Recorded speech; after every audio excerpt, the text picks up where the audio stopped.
Are you guys excited to see NormMacdonald? The next comic coming to the stage is an icon. He is a living legend.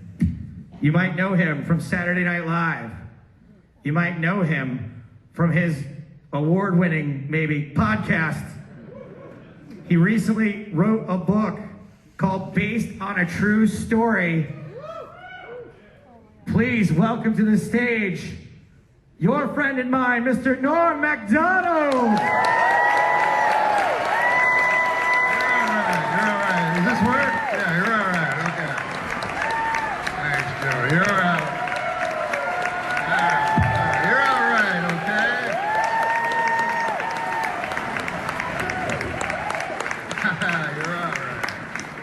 You're all right. You're all right. Hey, listen, man.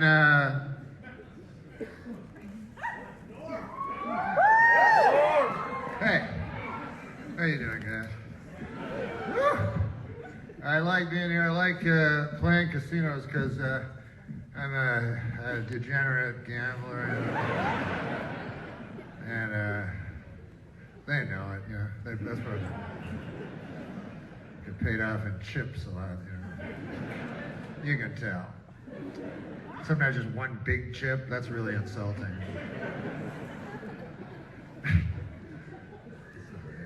There are casinos where, you know what I like is casino, you know, because there's Vegas, then there's the casinos like this, and then there's Indian casinos, which I like the best, because I feel like I'm doing some reparations, you know?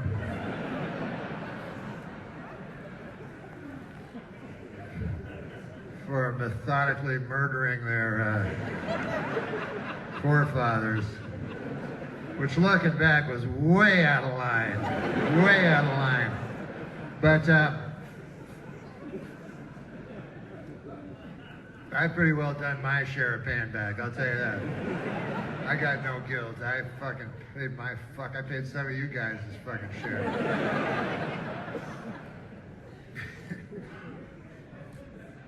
So,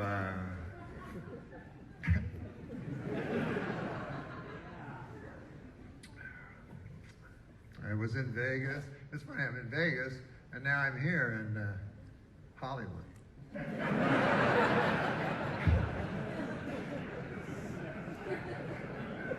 Who anybody thinks they're fooling about that? Fuck name that. I was down to two choices. Phil is going with Columbus. Bob is going with Hollywood.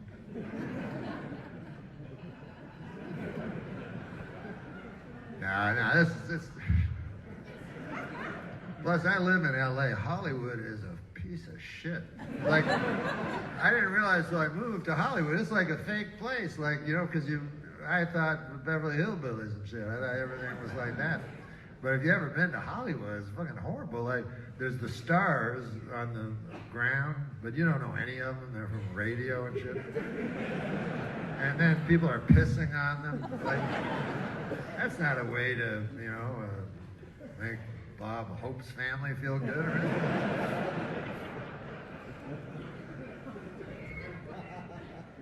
You know what? When you go to a casino, because when I was in Vegas, now here, people will sometimes come and they'll have a system. You know what I mean? They'll have a system. They're going to break the bank. You know what I mean? They're going to beat the casinos. And sometimes these systems actually do not work at all. And this is what I saw. It was a couple months ago, but let's pretend it's today. I was on the elevator today.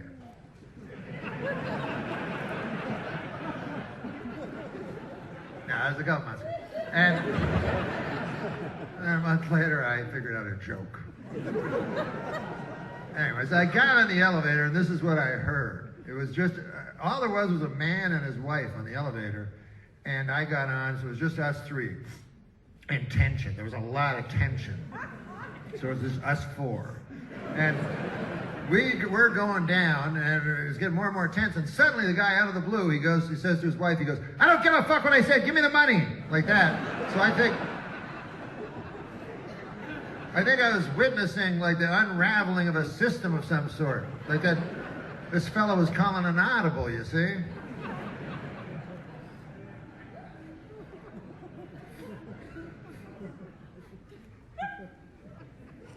Vegas has a very weird, odd slogan, you know what I mean? Like, you know how it says that slogan, like, Atlanta, Georgia. Hey, you like peaches? I don't know what they are, but I should have done some research on this. But you know what I'm talking about. Virginia, for people who like to lay down on ladies or whatever, you know. You've heard them. Columbus, we're actually Hollywood. I don't know, anyway. But Vegas has this one that's so shady. It says, whatever happens in Vegas stays in Vegas, you know? Which is like, good God, you know? You might as well just have a guy going like...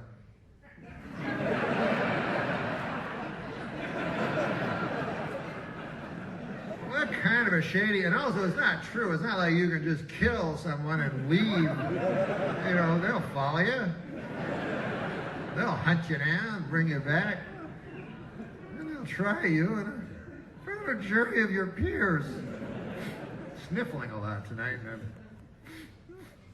makes me paranoid when I sniffle, because I think you guys will think I'm on cocaine. And I am on a lot of cocaine. And so that makes me paranoid as well. So the combination of being on cocaine and being worried you guys think I am on cocaine, even though I'm not, hell of a cocktail, you know?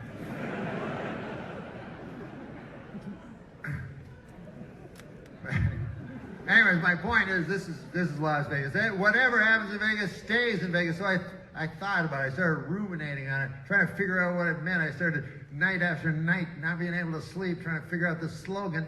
And then I finally figured it out. All it really means is you can go to Las Vegas, have sex with a prostitute, and the prostitute will not tell your wife back home.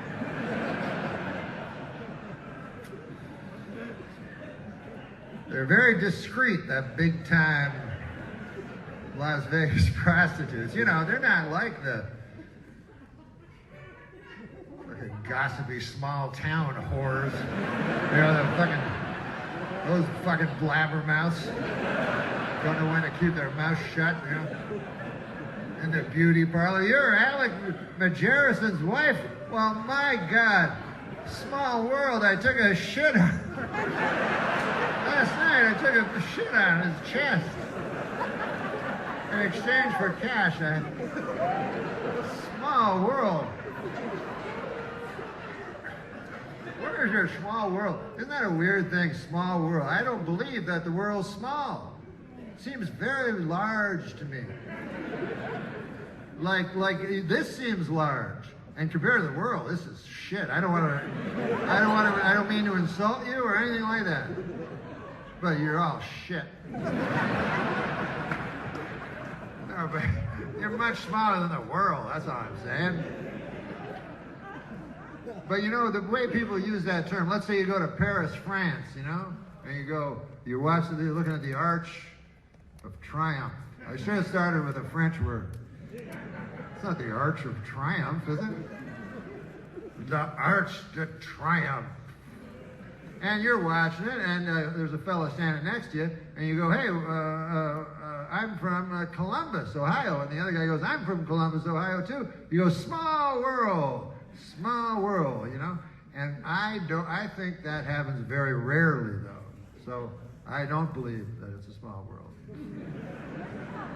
I think most of the conversations in front of the Arch de Triomphe go like this. Go like, hey, I'm from Columbus, Ohio. Where are you from? I'm from Paris, France. You know? Well, it's a big fucking world, I'll tell you that. God damn, it's a giant globe. Hardly nobody knows anybody.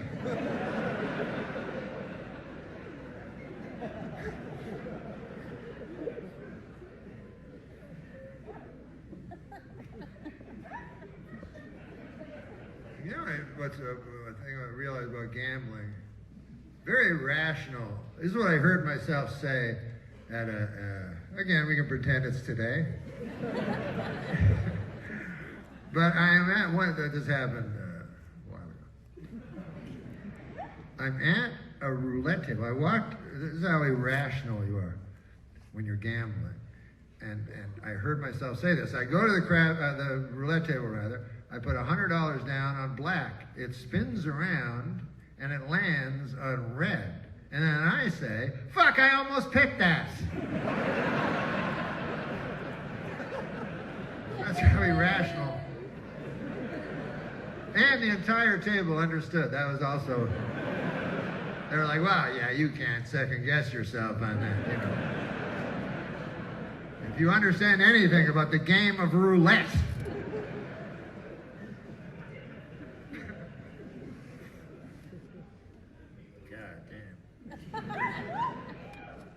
took an airplane from Las Vegas, Nevada. I get scared of those motherfuckers, even though, you know, I'd probably get killed on an airplane. Yeah? But you know what I do? I get the row, it's called the exit row. You know what I mean? It should be called, please God, not the exit row. But it's called the exit row. And it's good because you get about a foot extra leg room. And all you have to do to get the extra leg room, all you have to do to sit in the exit row is to lie.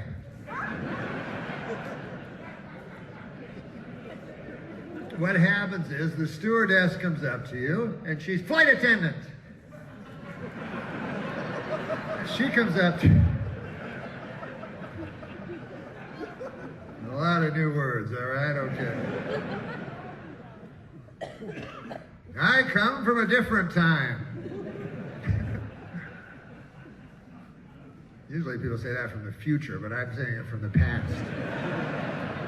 I come to you from a different time. When stewardesses, I come to you from a time when if you were a lady and you were a flight attendant, we would call you a stewardess.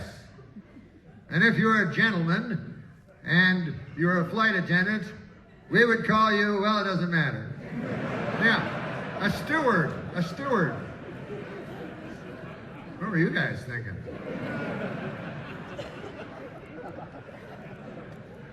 I think I'm outraged now. I'm outraged by what you guys thought in your brains.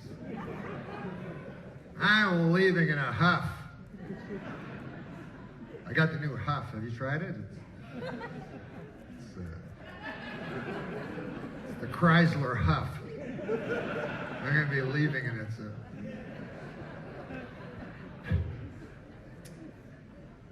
I can't be. You know what? I don't know how anyone can be outraged by anything. Like, I could see it way back in the old days, but nowadays, what the fuck? You think, like, how could I be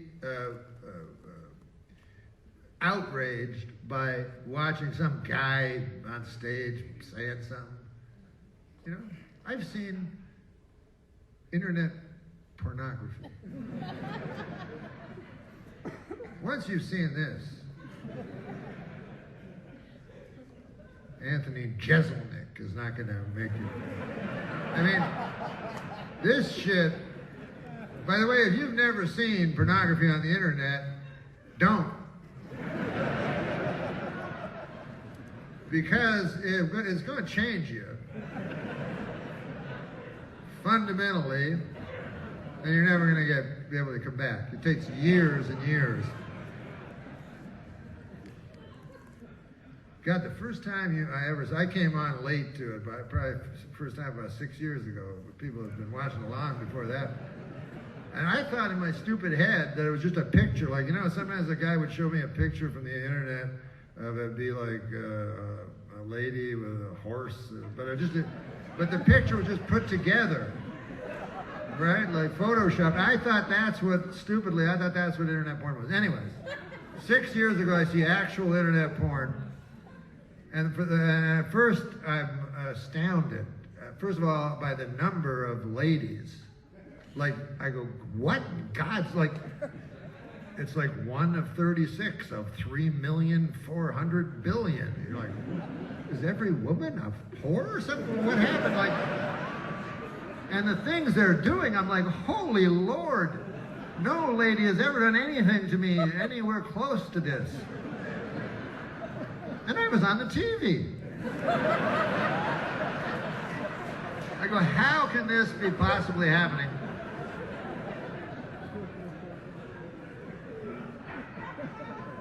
But then you change. What happens is you become desensitized. You ever heard that word?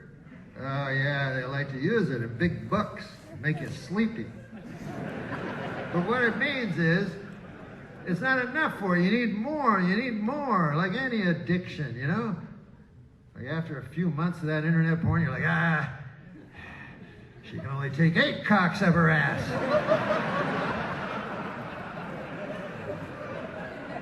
Why'd you get in the business if you're a fucking prude? I'll find another thing. I'll find a worse thing a person can do to another person. I need it, I tell you.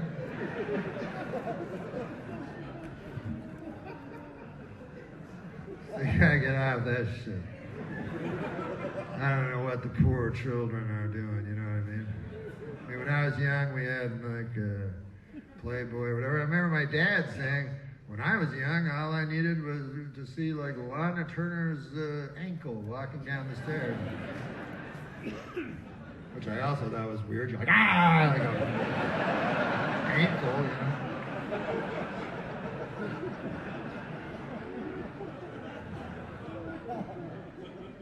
I don't want to get, you know, but I saw a thing, you know, people should tell you what they're showing you on the internet before they show you. You know what I'm saying?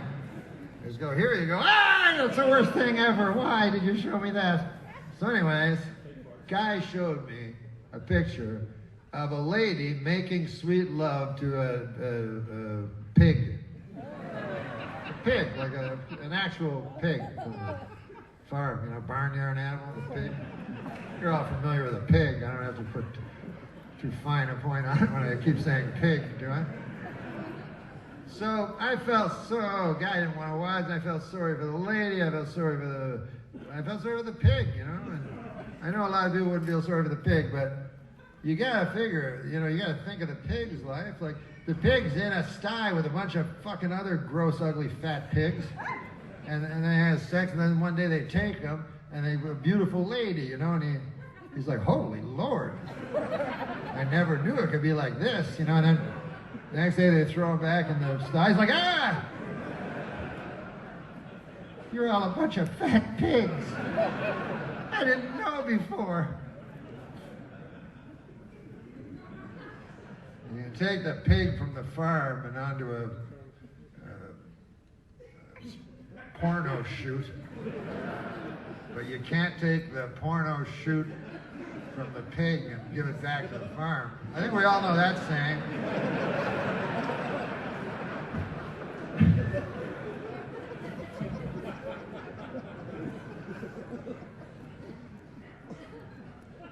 Do you know my doctor told me, by the way, it's on a related note, I am on the same dose of Viagra that they give to the donkeys in Mexico for the second show.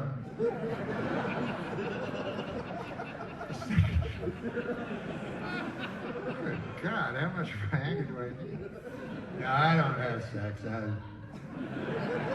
I retired from that shit a long time ago.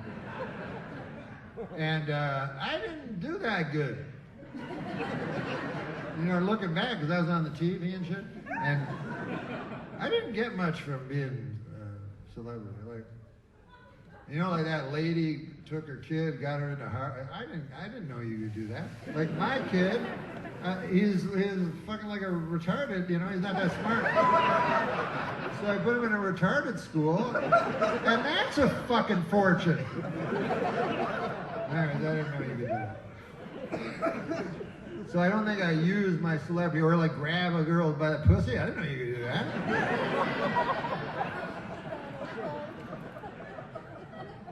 Now, that's what Trump said, that you could do that, but that's not been my experience. They'll often go, sir. Of course, I've never done that. And I wouldn't even know how to do it, because if you think of the physiognomy, word I was pretty sure I'd get through life without ever saying. If you look at that, you know that a woman's vagina, it's inverted. You can't grab, you know what I mean? I don't know how you would just grab, like I know how you would grab a guy's beautiful cock and shiny red ball. Nothing of that.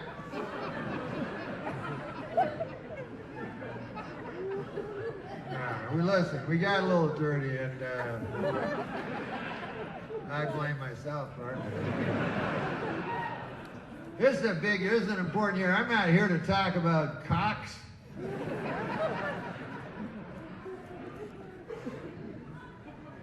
I'm sorry, I was just thinking about cocks.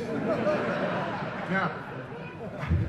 I'm here to talk about important stuff. Hey, there's an big election going on, and this is always a tough time for me because I don't know a lot of stuff, and I don't have many opinions, you know?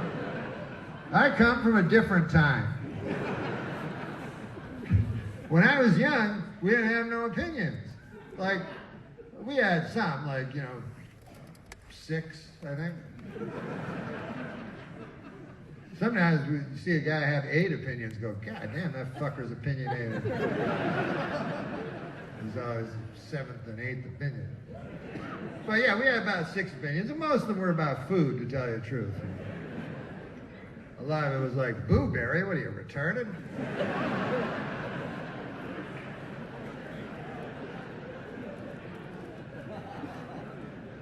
And also, they think that because you're a comedian, that you have an opinion, that some time a while ago, I don't know when, they decided that comedians were smart. And I don't want to disillusion you, but no, not at all. Not smart in any way.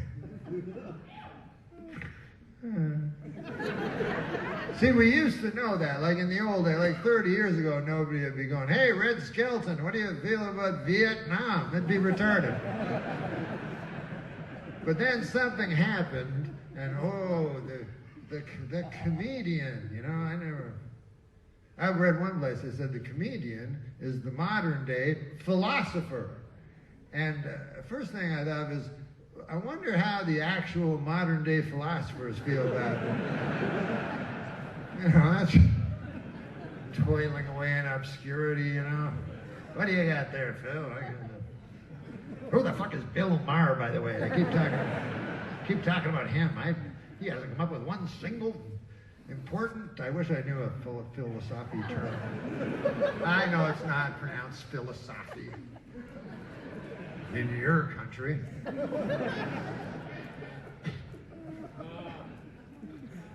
When I say I don't know anything, by the way, I don't have opinions, I do, but, there are ones that everybody has, you know what I'm saying? Like, I know yellow is the best color, like stuff like that, where everybody agrees, you know what I mean?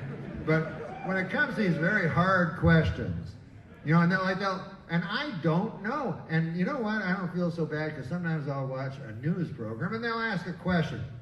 It'll be a hard one, They'll say like, do you believe that the NAFTA will hurt the gross national product of Malaysia? Or something? Yes or no? And then they say at the end, we'll be showing you the results. And then, sure, to their word, at the end of the news program, they show you the results of the poll in a pie chart. And you start thinking about pie. God damn, I wish this question was about fucking pie. But anyways, and it's always like 45% yes, 45% no, and then it's 10%, one slice of the pie, not very big, but big enough, I don't know. And so then when I heard about, then I go, well, that's a lot of people, 10%, 10% of this greatest possible country in the best of all possible worlds. I'll take that. That's 30, 40 million people. I won't be ashamed to be one of them. I don't know.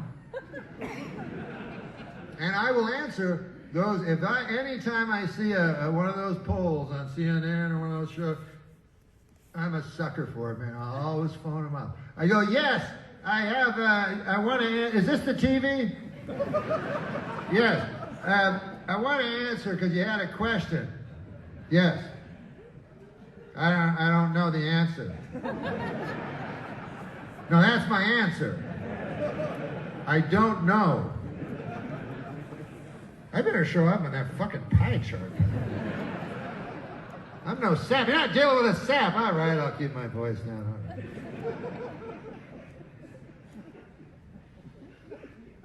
People are trying to figure out how Trump won, last time, because, they're wondering how they can beat him this time.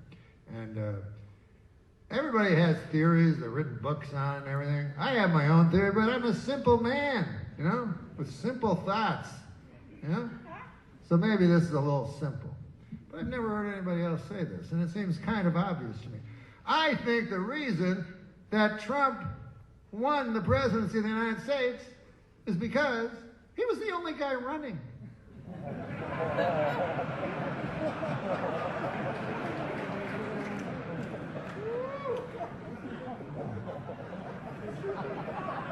I know a lady was running also.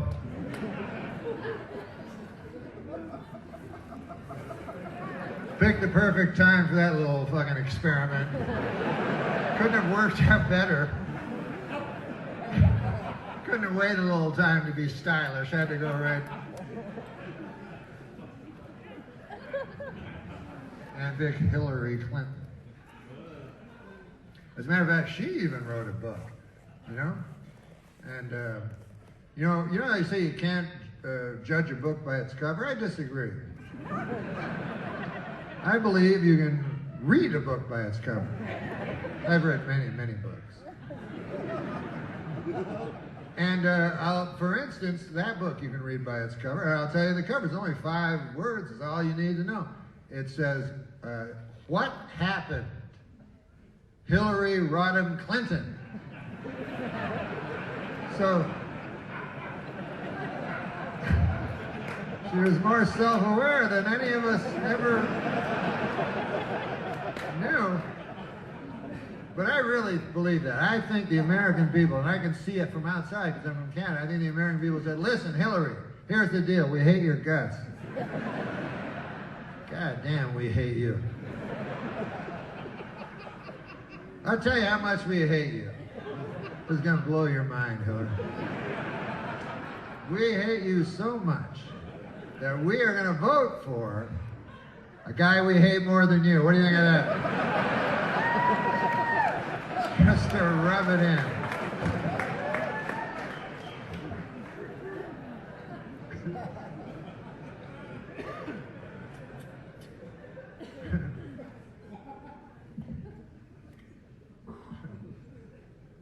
They have ads now, They'll show you ads.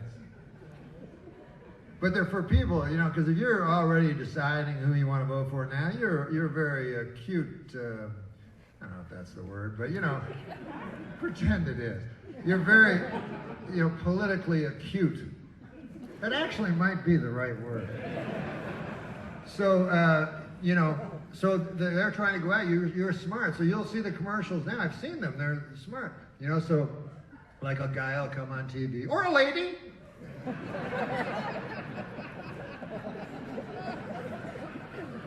And the guy will say, listen, if you want to hear my proposals about the reform of the prison system that's necessary, if you want to hear my ideas about children coming out of college $500,000 in debt and how we fix that, if you want to hear my opinions on how we fix a broken medical care system, then go on my website and you can read my position paper on it. It's 45 pages. And I go, oh no. I won't be reading that. Nothing against you there, partner. You seem like a nice enough gent. But here's the thing. The reason I'm going to tell you the reason I won't be reading your 45-page thing. It's on account of earlier today, my friend was telling me that I only get the one life.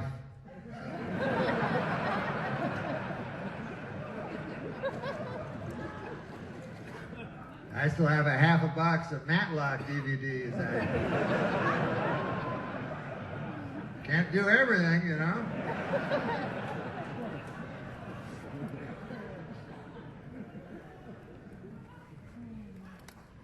The funny thing is that when they get down to it, you know what I heard? I heard this psychology. You know psychology? Psychology? Yeah, I heard of it. I'm sorry, I'm retarded. I know you've heard of it. You guys ever heard of the word psychology? So I read this thing that they said that when it comes to picking presidents, you know how in psychology you have two brains? You have your brain up here, and then you have another brain back here, the subconsciousness. You got your consciousness, so the consciousness, that's what you use to buy Count Chocula, you know? The easy stuff. The subconsciousness, that fucking shit, you don't even know what you're thinking. It doesn't tell your conscious brain, it's anyway, whatever. But what they said was that when people pick the President of the United States, what they go by is they pick the guy that they would rather have a beer with. Isn't that odd? And what's even odder is that no politician that I've ever known has ever used that, you know, very potent weapon. Like if it was me, that would be the spine of my campaign. Like everywhere I go, I'd have a glass of beer in my hand, you know? And then like my slogan would be like, ah!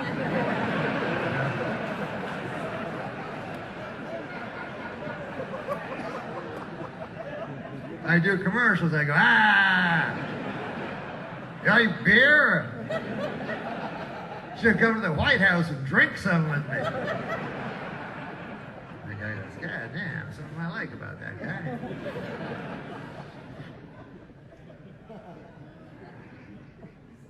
I don't drink myself, you know, personally. Does that make me better than you? I don't know what makes me better than you. That's probably one of the things. I don't know. No, here, listen to this. I don't do drugs and I don't drink. But is that really true? Is that really true? Because check this, dig this, cats.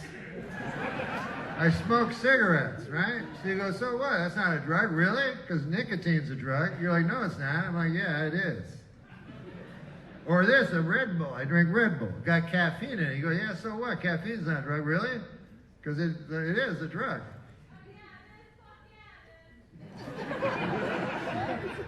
See?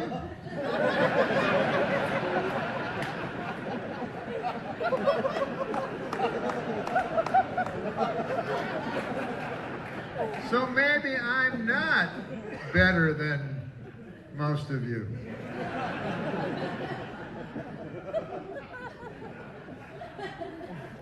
I do LSD. You guys aren't, you're like, that's not a drug. I'm like, really? That's not a drug? Really? Because it bends your mind. I mean,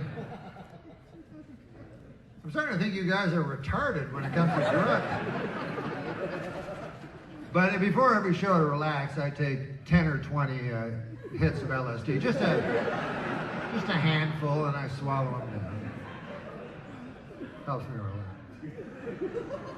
They had me go to a psychiatrist for it, but god damn, what a broken record this fucker was. The whole half hour, he's like, you gotta stop taking fistfuls of LSD before every show. I'm like, oh, yeah. Is that all you fucking say? Like, and I love how this guy is the expert on hallucinogenic drugs. You know, when I'm the guy that's taking a fistful of LSD. But this guy, I'm supposed to, oh man, you wouldn't believe this character, man. First of all, he's a 14-foot blue dog with a big green tongue and shit.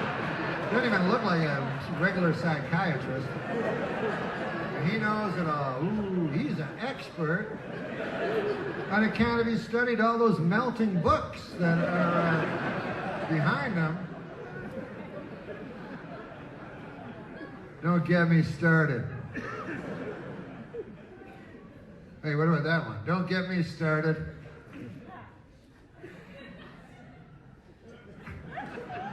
It might be too late for me to have a catchphrase at this point in my career.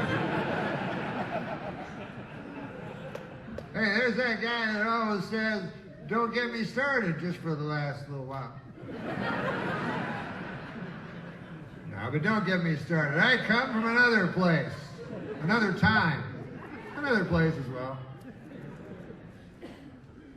I wrote some shit down on a piece of paper, and then I glued it, or I taped it to this chair, but I don't understand hardly any of it. I have very bad handwriting. And one thing I put, here's the thing, here's what happened. This is a thing about getting old. I wrote down, this, I'm reading this as big fluffy dog. That's what I wrote down, right? So I don't know what the fuck that means. But I remember it happening. I remember thinking up a joke. I remember, because I took my dog to a dog park. There's a big fluffy dog, right? And then my dog went to the big fluffy dog. And then they did something that I can't remember, but it was super funny. And it was like so universal, like everybody's been through it. And then I write, you know, big fluffy dog.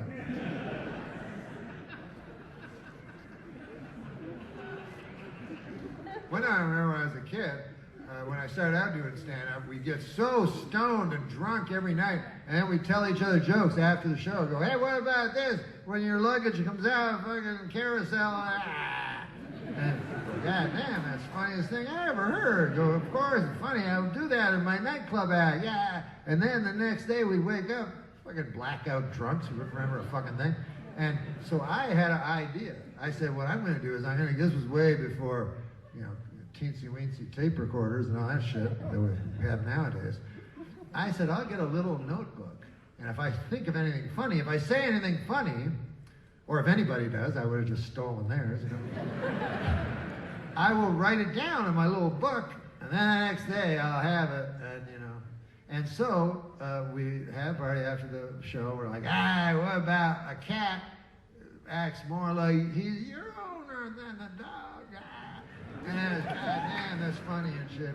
And the next day, I blackout again. I couldn't remember a fucking thing, but I remember I had that book, you know. So I ran over to the book, no word of a lie, opened the book. All it says in it, that's really funny, in big, like giant letters.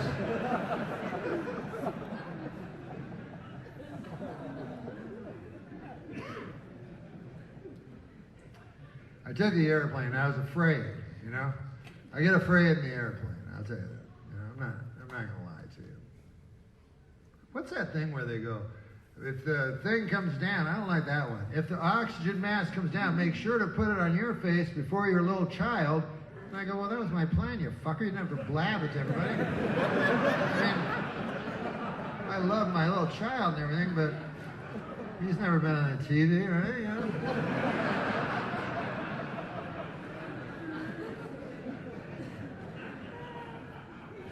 I like when they just lie to you. Say, oh, by the way, if the jet crashes at 900 miles an hour into the ocean, don't worry about it or nothing. On account of your seat cushion is a boat. And I go, oh, great, it's a boat.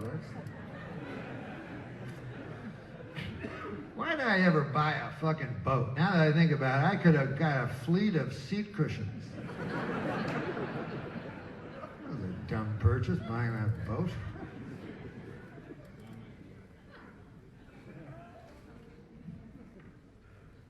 The only time you do survive in an airplane crash, and this is one of the reasons I believe in God. If you crash into the Andes, why can't they let you die then, you know? That's when you survive. And that's because I think God, you know, yeah, he likes a good laugh as much as an accident. So he's like, I'm not going to kill these people. I'll let them live for a while. And then after 40 or 50 days, they'll have to grapple with an ethical dilemma, you know. Cannibalism. I'm talking about cannibalism. And listen, I'm against cannibalism. If you know anything about me, you know the tireless work I've done on anti-cannibalism. I've done too much work. Fuck them. I'm not going to do it anymore. Man can only do so much. And I'm not going to preach to you. I'm not going to use this some kind of bully pulpit. Go, oh, cannibalism, because you guys are adults. Your views on cannibalism are set, and you know what I mean? You're not going to change your mind. I like to get young people, you know? That's why I travel all across this great continent, you know?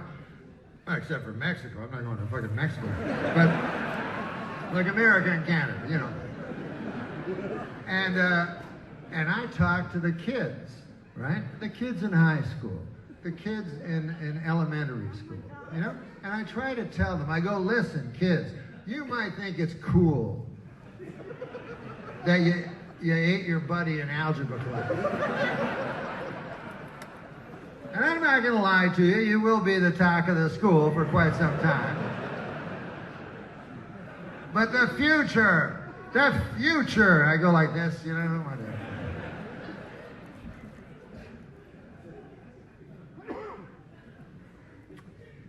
But the thing when they crash into the Andes, here's their big problem. They haven't thought it out. You see what I mean? So they're so maddened by hunger, right, at the time that, because they've waited 30, 40, 50 days to decide whether to eat the co-pilot or whoever. And so now they're just so hungry, they just tear into the, you know, they got fucking co-pilot all over their shirt. Anyways, that's not a healthy way to eat. That's the only point I'm trying to make. I've been studying nutrition lately. I was thinking of becoming a nutritionist part-time. And one thing they said, almost all nutritionists agree on this. Don't gorge. If I can leave you with anything. They talk about grazing. Instead of the 3 meals we've been taught, you know, where I came from, has been changed now. You're supposed to have like 8 meals. It's called grazing. So, in other words, in the morning you would have a small portion of co-pilot, you know, and then mid-afternoon a small portion of co-pilot, you know. Now, all this is because you didn't think it through, you know? And I'm here to tell you, because I'm an old man, and you're a young man, mostly. But I can tell you, as a young man, that a lot of eventuality is going to be thrown at you in this here life, and you better be ready for them. You better have a plan, you know? I got a plan for everything, you know? I mean, I have a plan for cannibalism. We were flying here from Vegas to come here, and there was a little turbulence. And immediately I was like, I'm eating the fucker in 14E. Saw that guy on the way in, he looked delicious. Maybe I'll just eat him anyway.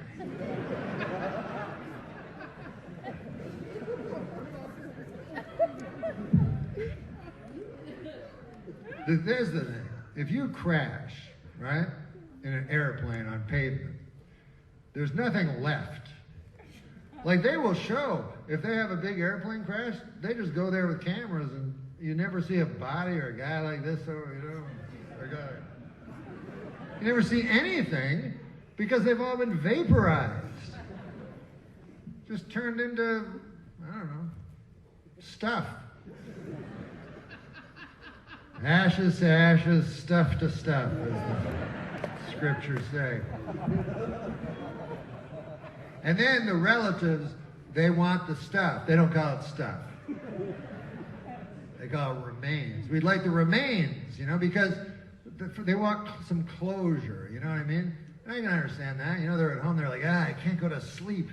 You know, every night I just worry about Philip's last moments and that downward spiral. If only I could see his remains.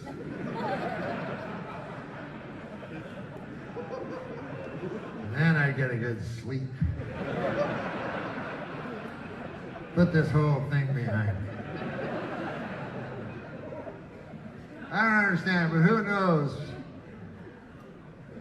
what grief. God damn, I wish I had a word. Oftentimes I'll start a sentence hoping a word will show up. So I said, who knows what grief word didn't show up? So I think there's a lesson for all of us in that.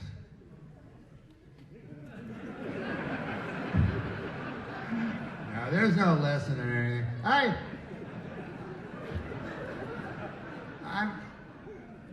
I'm not a wise person, but I'll tell you this: I'm a lot wiser than people were in the old days. This is what in the old days, if you wanted to read something wise, right? You had to read a whole big long motherfucking book. Was like you all sleepy, take 9 days to, and then there'd be one sentence and you go, God damn, that's wise.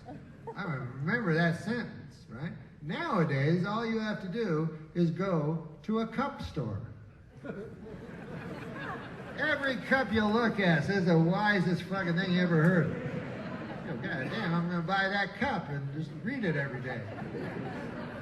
No, fuck that cup. That cup's wiser even than that cup.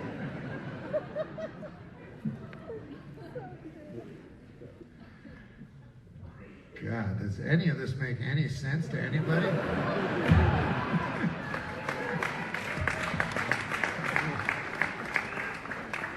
I will say this, I'm getting older, you know what I mean? I suppose we could all say that in a way.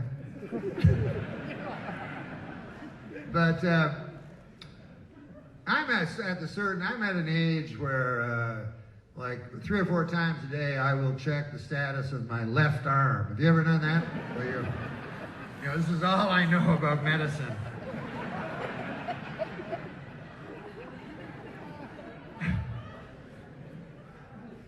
I go to doctors. I don't know if I'm a hypochondriac. I think I know like first detection is important, so I always want to go to the doctor, you know? And sometimes you do one thing and it sticks with you. And I know what I did one time, and they started talking, the doctors talk to each other, whatever. But they think I'm a hypochondriac, because one time I had a pap smear. Whatever. They smeared my pap, everything was fine. Turns out I'll never get cervical cancer. But anyways, I like going to specialists, you know what I mean? Like, let's say my foot hurts. I go, hey, I'd like to go to a foot doctor. But you can't do that. You can't just go to a foot doctor. You have to go to a regular doctor, and then the regular doctor goes, God damn, you got to go to a foot doctor. So I give you the name, just pay Agnes $80 on the way out. You're like, okay. You go, you want me to take your blood pressure or anything? No, that's all right.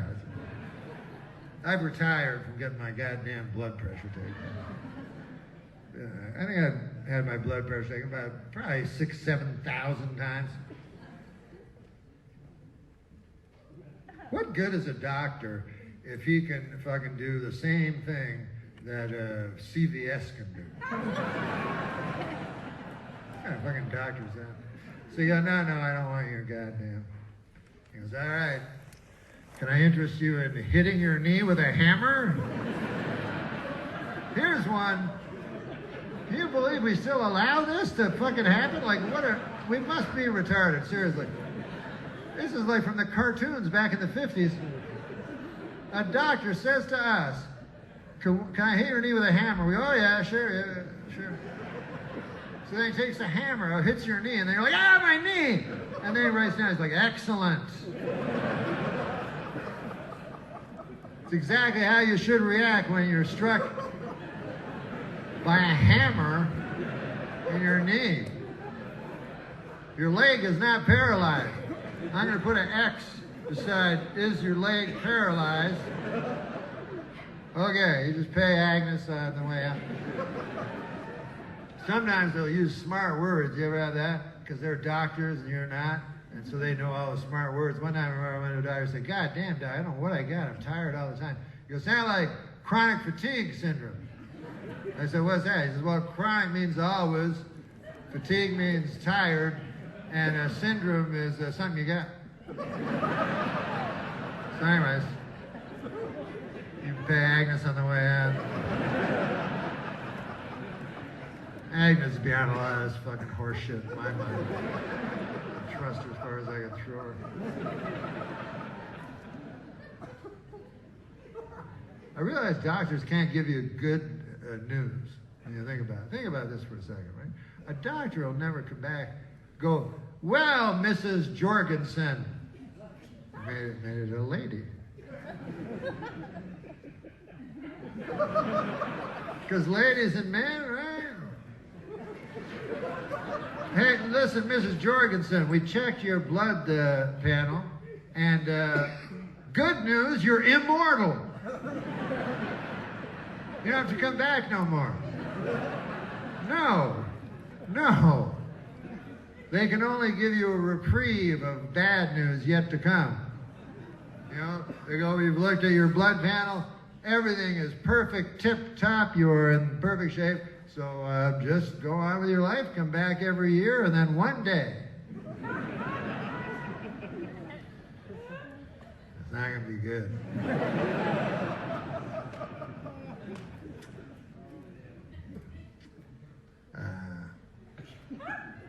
If I ask, for instance, if I say to you, Catherine, if I say, maybe your husband should come in, that's a clue.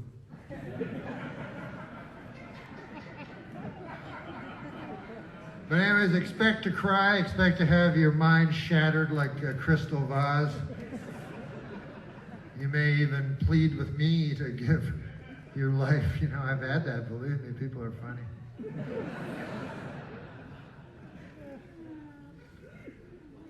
I have my, this is how old I'm getting, and I don't mean to be morbid, but you gotta get things in order, right? And I know I'm getting old. I have a white beard. I paint my head black or whatever color. The guy paints it for me. But I keep my white beard so that when I look in the mirror, I know, you know what I mean? Because I feel that God gives us white hair as a warning. It's just, you know, it's his way of saying, hey, you know, get your affairs together because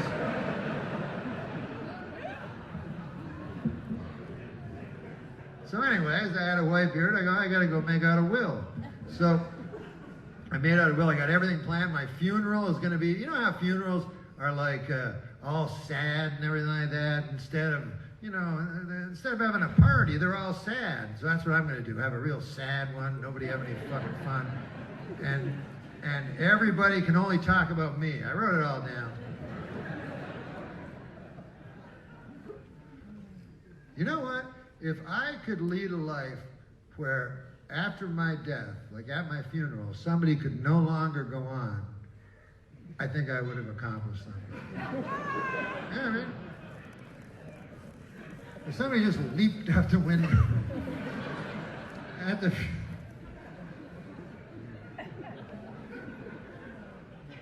No, I have very exact things that I want done at my funeral, you know. This is one thing. I'm going to have the people come and look at my body. I understand people like fucking looking at dead people. So they can all come and gander at my corpse. But then at the end, I just want my closest friends to just circle, talk about the good times, and reminisce, and try to bring me back to life. That's all.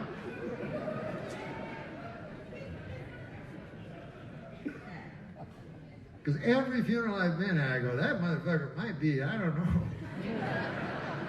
Shouldn't we shake him or something?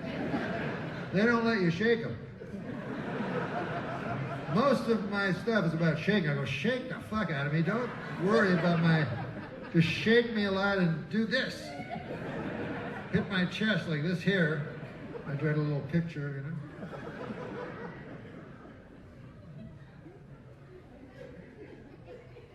Guys say, you gotta get an epitaph, you know, for your gravestone. They say, you gotta make it funny, you know, you're a comedian. And I'm like, yeah, I don't think so. Because here's the problem. you make your little funny joke, and then they come and they visit you, you know, and then the next time they come and visit you, and they go, hey, there's that joke, and then the third time they go, fucking same fucking joke. If I have to, God, read that motherfucking joke one more time. I'm never going to visit Norm's gravesite again. He'll just be in the dustbin of history. So instead, what I'm going to have is a big neon sign, which will just go for eternity, you know, as long as my estate can afford it. None of it will go to my children or anything. We'll all go to this neon sign. And the neon sign will flash forever. It will flash, be sad now, be sad now. Because people have to know, you know? I even got a living will. Now a living will is a different thing. This is for if you're ever in a situation where you're in a coma and you can't make a decision for yourself, then you have it pre-written, you know? So your wishes are on record. And it's mostly to do with a plug. I don't want to bring anybody down or nothing like that, but I don't know how to say this. But you know, just statistically, like there's 500 people, about 3 of you will end up getting plugged into the wall at some point. Sorry to be the one to say this. And I'm not going to point you out, you know, because I don't think that's fun. You ever do that with a big group of people, though, when you look at a big group of people and go, hey, I wonder who fucks kids, you know?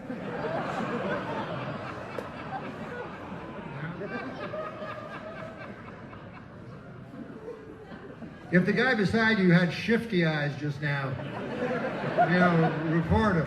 I always look for shifty eyes.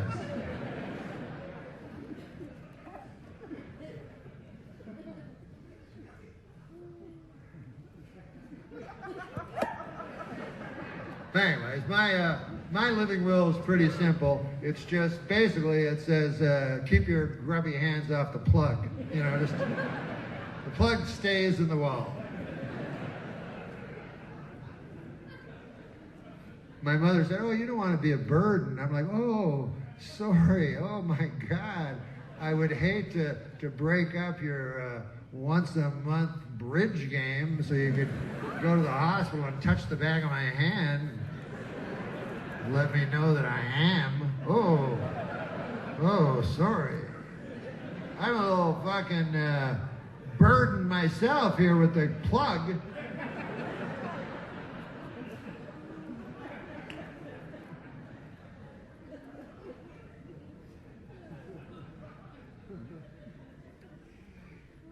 Because if you don't make a living will, I'm telling you, make a living will, because if you don't, right, then your family gets to decide.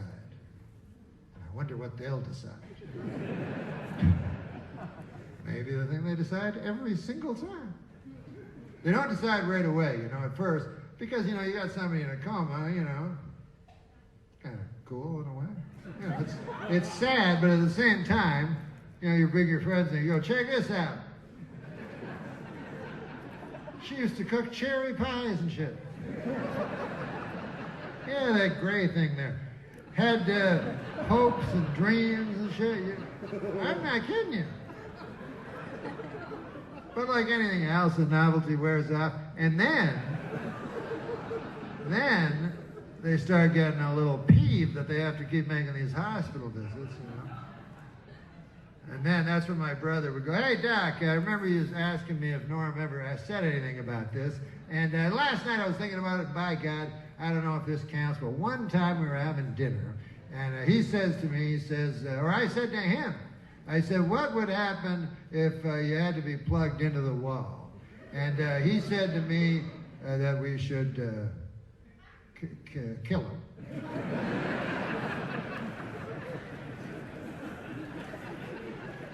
And then we get to go back and live our lives again, right? Yep, that's what he said.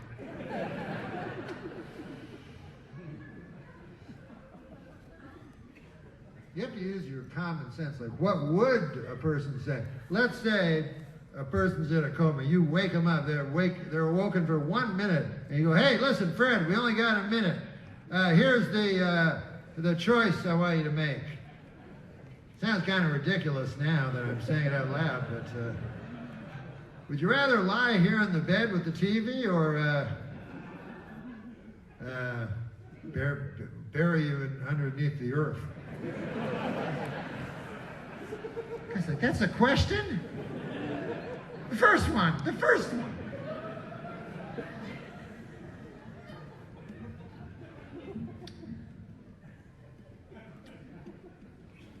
In my living well, it's not even one plug. It's a series of intertwining plugs with surge protectors and a Byzantine sort of... Because I don't want one of those janitors with a wide broom. Yeah, those guys, they're going to hit my plug. My brother slipping him a 5 in the hallway. I know the wicked ways of men.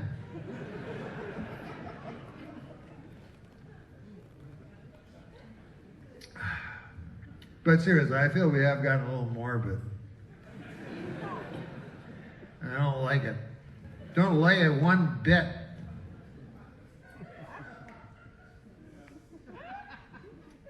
Let's think of something life-affirming. Huh? What? Babies! Yeah, nothing better than babies. What a rich comedic territory that is. Never thought a single funny thing about a baby. No, they're wonderful. I know that's not the funniest take you're ever going to hear on babies, but are they really? But are they really? Yeah, they are, really. I mean, not baby tarantulas. I mean, not baby alligators. I mean, not baby crocodiles. Can't they call those the same fucking thing? It's like an alligator has a fucking front snout. I don't give a fuck. I'm just gonna call it whatever I feel like.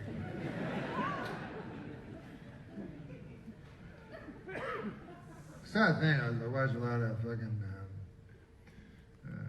nature shows. They were talking about the ostrich, and I thought, what a weird fucking animal. Because when God was making all the fowl of the firmament, you know, he's like, all right, go ahead, next, who's next? Okay, we're doing all the fowl, okay, hey, ostrich, are you ready? And then the ostrich is like, hey, before I go, listen, man, I've been trying out my wings and shit. And I'll run real fast, go like this, and then I don't get no lift off. Something wrong. Something. And God's like, oh, yeah. Well, I thought it'd be cool to make a bird that can't fly. And I should go, oh, yeah. Well, how come I got wings then? That makes you a bird, you fucking retard. Look.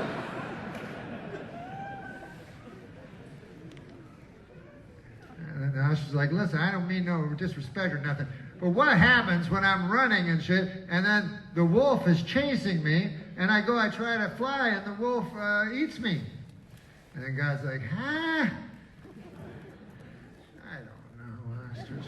Damn it, all you do is ask questions.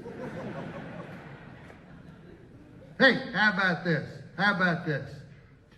The ostrich is chasing you, right? What you do is you stop, you put your head in the sand. You can't see the ostrich. How can the ostrich see you? I mean, well, fuck it. God damn it.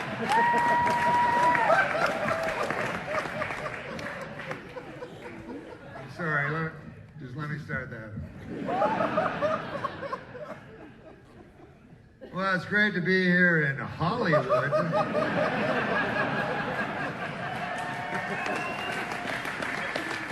I guess that was I apologize.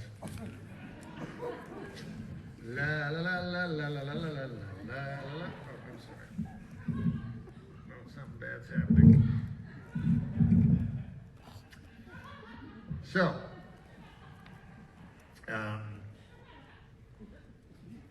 what should we talk about? Babies, maybe? Music. The what? Music. Music. Is that what you said? Music is a great thing.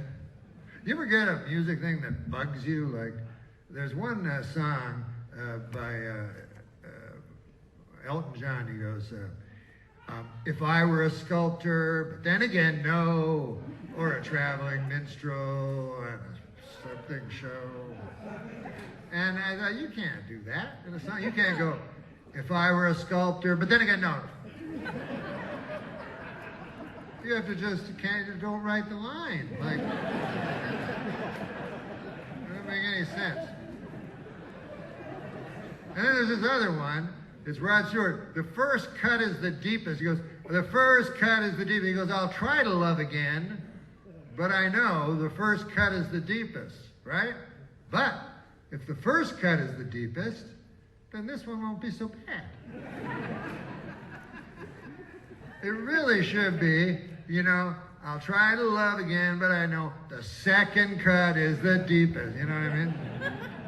Then I'd be scared. The second one's coming up.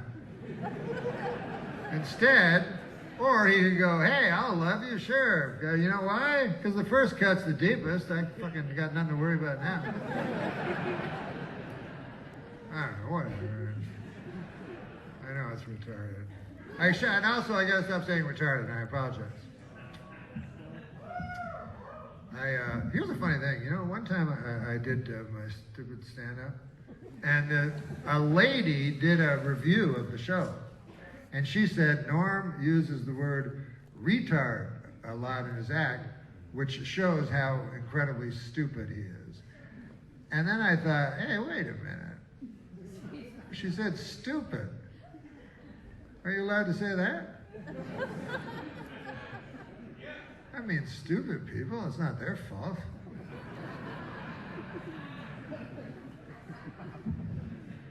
And context, we all know, is everything, you know? And I'm going to tell you the exact context of what I was talking about. When I was talking about retards, I was talking about people with Down syndrome, you know? And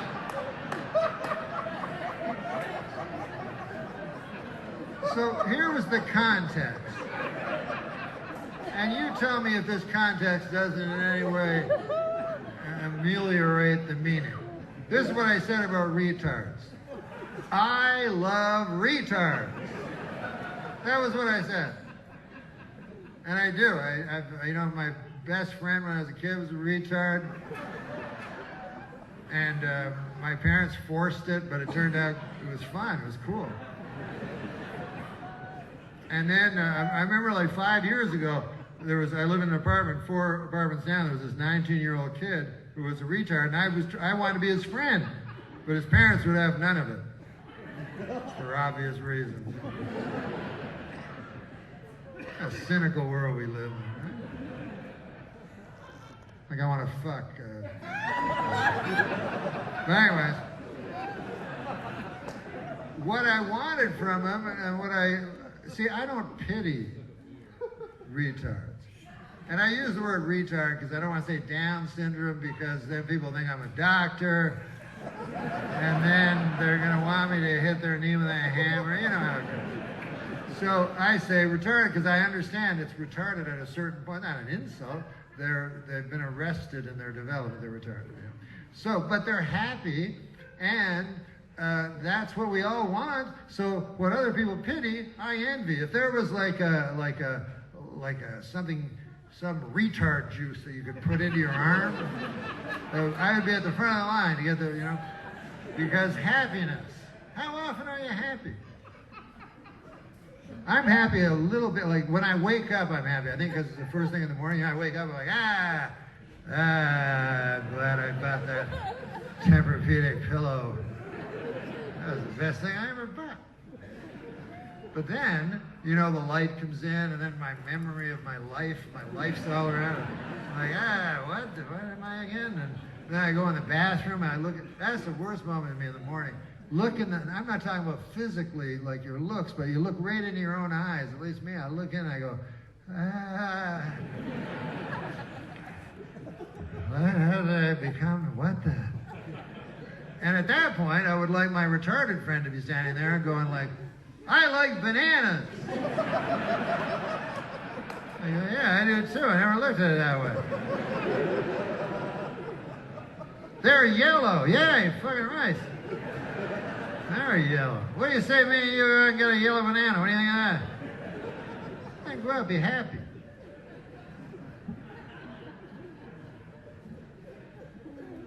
I don't know how you could pity happy people. One guy told me not all retards are happy. So, but I don't know. I never seen. Have you ever seen a cynical retard? You know what I mean? Like a guy like, yeah, they're yellow, fuck bananas. I'm gonna. What do I care? The ones I see very happy. And so I don't understand pitying them. Like I see it all the time. People look at them all over there laughing. Makes me want to shake my head sadly. The problem is they don't realize what a horror life really is. You know, the worst part is there's no cure. You know, those people will probably die happy. And again, I have to shake my head sadly at the thought of such a thing.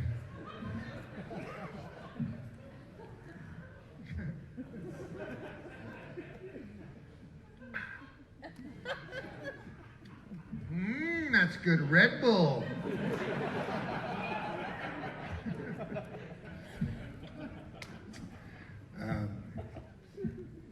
So I'm trying to think of something happy. I know we've dealt with babies,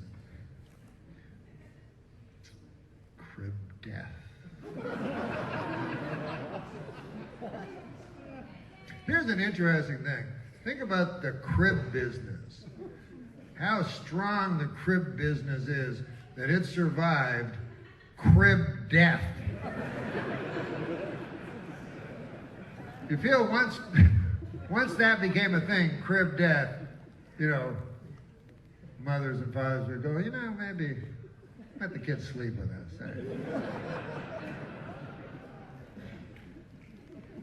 It's just that crib death that's the only thing that bothers me.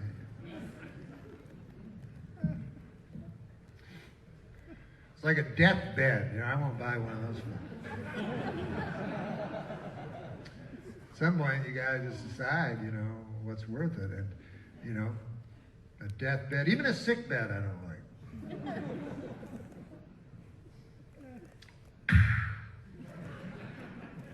I'm gonna see if I can understand any of this horse shit I wrote down. No, but that's religion, you know, and people are religious. I'm religious personally, you know, and it's not good, you know. When I was a kid, I felt everyone was religious when I was a kid, and nowadays, you say you're religious, people think you're a retard. Like Bill Maher told me, he goes, oh my God, why are you so dumb? And I'm like, well, I don't know. I'm dumb compared to Bill Maher, obviously, who isn't? But,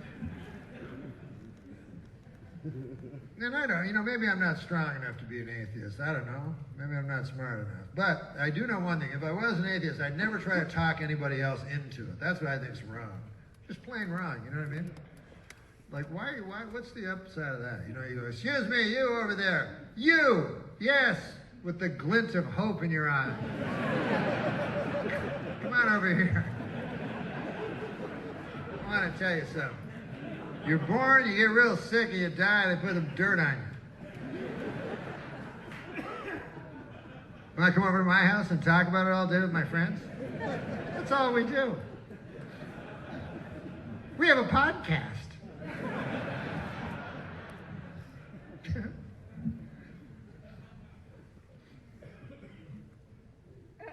I read that Jesus Christ Now, and I'm not one of these guys, you know, anybody can get to heaven. You know what I mean? It has nothing to do, there's a million different ways of getting to heaven, you know? As long as you're a good person and you're kind and you try to do well with others and you have a personal relationship with Jesus Christ,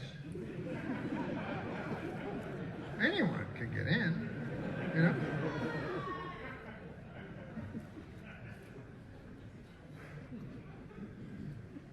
I read that Jesus Christ is now considered a historical figure almost 100%, which to me doesn't really matter, you know.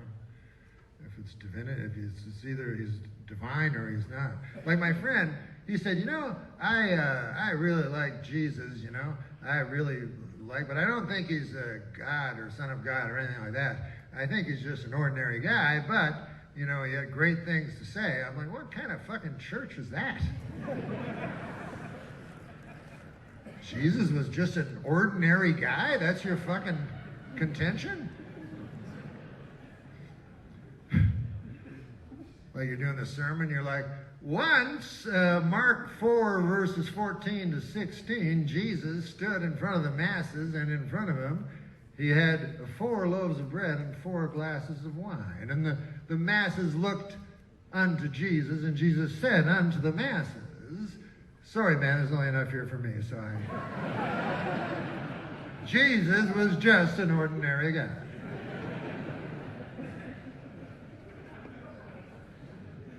One time, Jesus went to the Sadducees and the Pharisees at the temple, and they were having a party. And the music was loud, and Jesus called Peter to come unto him. And he said, Peter, you shall be the rock. Unto you shall the church be founded. And Peter said unto Jesus, sorry, man, what was that? I wasn't listening. There was a girl. And Jesus said, no, it doesn't matter. It's not, no. It's cool. Everything's cool. And Jesus went into the corner and sulked all night and wouldn't talk to anybody, not even the chicks. Jesus was just an ordinary guy. This was interesting, I found. Jesus is considered a historical figure. I always figured that. But did you know this? Here's a kind of a surprising one. Jesus H. Christ was also a real person. I mean, that one buckled my knees. A real guy, also from Bethlehem. He lived only a couple of blocks from Jesus. That's why he used the H. Because he was always being confused, you know. Oh, let me touch the hem of your no. You want the cabinet maker over there. God damn, man. I'm a day laborer. He works fine. If we could just touch your hem of your... Stop at the hem of the garment, would you? I'm Jesus H. I should have just gone with Harold.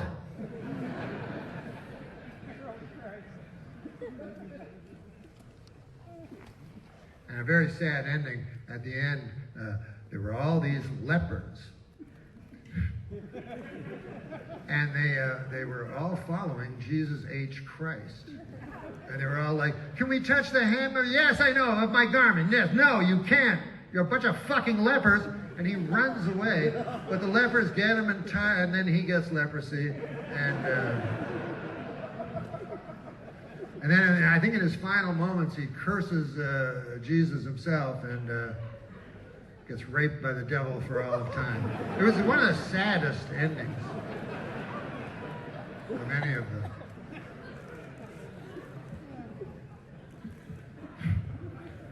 Oh my gosh. Isn't it funny how this is what I've always felt. And first of all, you know, when I say I'm a Christian, I'm not trying to fucking say I'm better than you know. Christians, this is I think people don't understand. Christians don't think they're better than anybody. They think they're the worst. Like they can't, you know, they're all worthless. They need, you know, Jesus, or they're no good. They're sinners.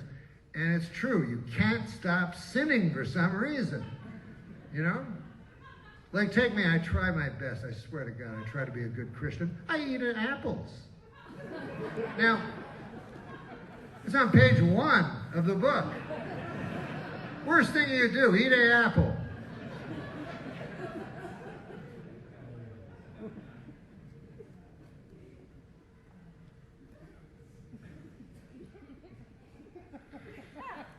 But here's the thing. Some, I feel, and the religious stuff will be over soon. I feel that some of the commandments are easy to follow. Some are very difficult. Like thou shalt not kill. Well, good Lord, if you can't follow that, you know what I mean? You should be able to follow that. But then other ones, like thou shalt not covet thy neighbor's oxen. Okay? Now, first of all, I feel this is unfair because many people, their neighbors don't have an ox. So it's easy for them. But what about me? I got an ox. Scraggly old fucking ox. This thing, I got it from a Mexican. It doesn't matter where he came from, but I should have bought it new, is what I'm saying. And I get it home, it's all scraggly. I felt a little kind of sorry for him, his wife, whatever, but I get him home.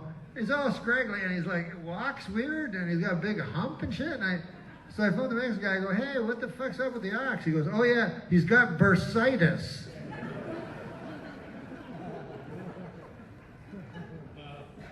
He's like, as long as he doesn't have to pull things. I'm like, oh, come on, what?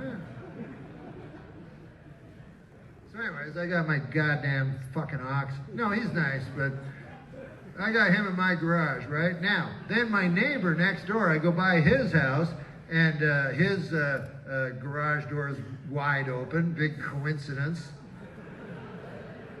And what stands there but the most beautiful, like lustrous, kind of chestnut Belgian ox that I've ever seen in my life, you know?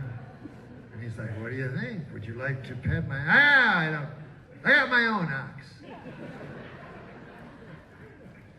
But I'm coveting like a motherfucker. I don't know how you can pass that. God damn.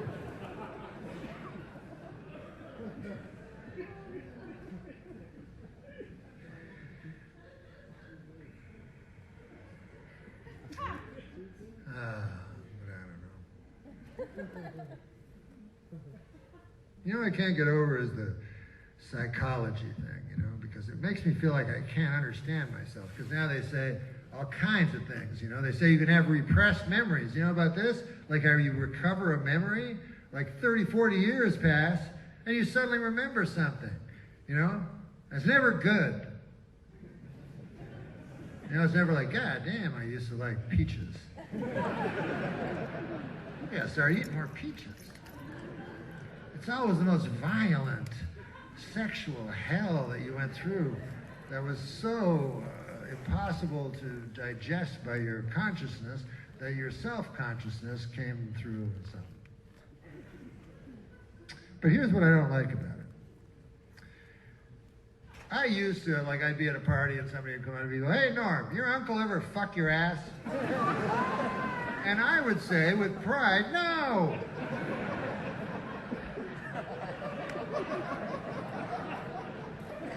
But I can't say that anymore, see? Because there's actually two possibilities. My uncle never fucked my ass, or my uncle fucked my ass all the time, and I forgot. So really, the only honest answer to that is I go, I don't know, 50-50.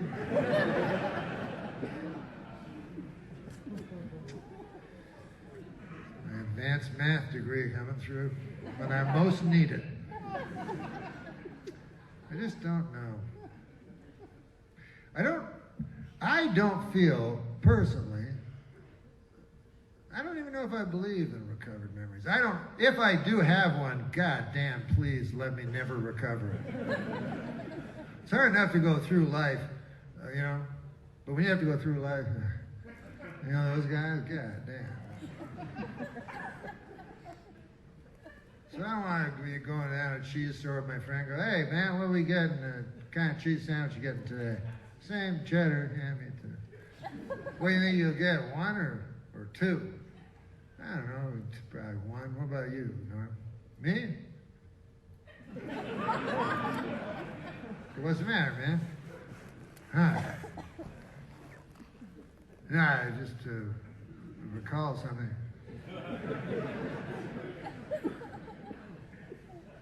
From the ages of 9 to 13, my uncle fucked my ass every day.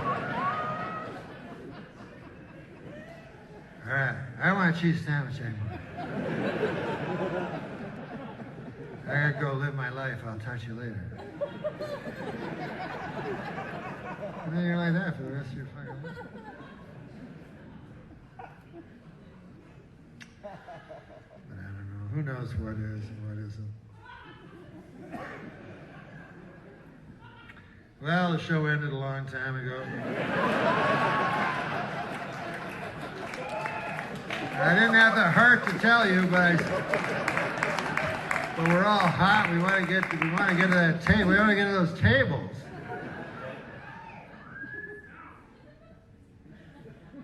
I'll end by saying one thing.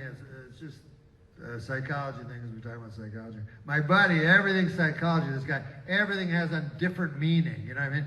So I remember one time I was eating dinner with a guy. I love milk, you know? So I had a nice glass of milk. I was just about to eat it. Drink the milk, I mean. I was just about to drink the milk. And my friend says, he goes, you know why you're drinking that milk, right? And I go, I know it's not because I like milk a lot. I know this guy. And he goes, nah, it's not that at all. He goes, what it is you miss sucking on your mother's breast.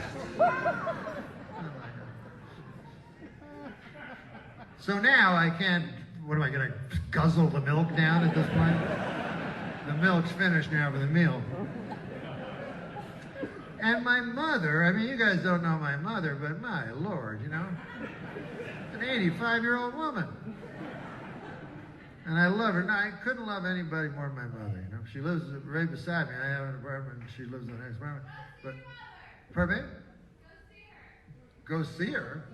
Is that what she said? Yeah, I'll go see my mother. She lives next door to me. Sorry for being such a deadbeat son.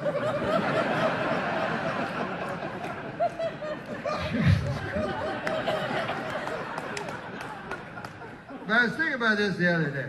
My mother is the type of person, you know, Me Too has started, and Me Too to me is a great revolution. I've never lived through any sort of revolution like this, a social revolution where women who have basically been slaves since the dawn of time are now taking their rightful place, and so our children, our grandchildren that are girls, will be able to live a full life. So this is a beautiful thing.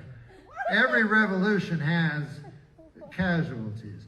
And I was thinking about this the other day. One might be a woman like my mother, and you probably know people like this.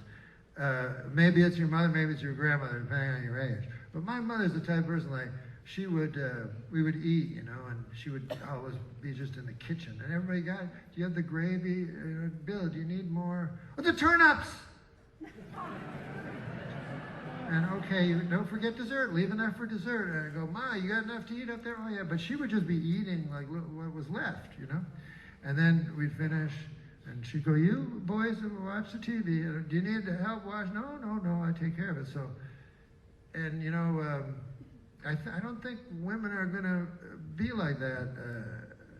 And my mother, her eyes shine with love. You know what I mean? Like, I wish I could love with the intensity that she does with so effortlessly. Like and when she speaks, there's never a moment of irony that comes from her. And she went to the store the other day, and she came back. She said, "Norm, the funniest story happened at the store." I said, "What was it?" She goes, "There was a woman. She bought a pineapple. It was $1.69, but last week it was $1.19." I said, "That's not funny." I said, "I don't even know if it's a story." But I would trade my life with hers because she has this incredible capacity that I don't have. But anyways, whatever. I don't even know why I'm telling you all this, but oh, I remember. I don't want to suck her tits. That's what it is. Maybe that makes me shallow. I don't know. Hey, you guys win out there tonight, okay? I love you, okay? You take care, all right?